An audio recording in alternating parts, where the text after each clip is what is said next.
Täällähän on väkeä kuin supermarketissa. Sähän voisit kans mennä sinne supermarkettiin. Mitä sä tarkoitat? Musta mies! Miehet hakee maitonsa muualta. Sovitaan, että hän kuullut tota. Oho, hups. Kato kun lipsaat.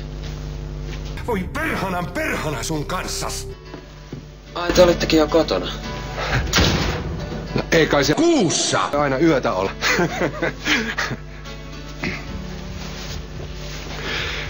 Kukas kaunis ne Ossi on mukanas? Kristiina tässä mun ja Ismo. No, hei vaan. Oikein hauska tavata.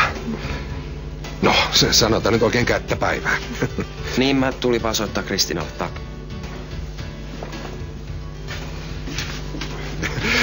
Käy peremmälle vaan. Ei anna olla jalassas vaan.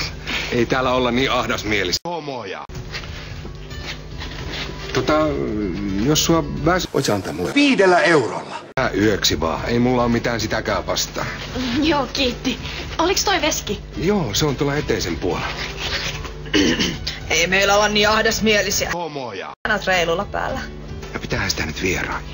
Niin kuin ei omille. No ei kai nyt sentään. Mä oon heikompaa sukupuolta. Onkos tuo Kristiina sitten samaa ulkomaalainen? Sanoisit, jos mä haluaisin mennä jollekin kundille yöksi. No miksi sun nyt pitäisi sellaista... Sinä turpa kiinni nyt! Sä suhtaudut siihen noin. Sun parhaan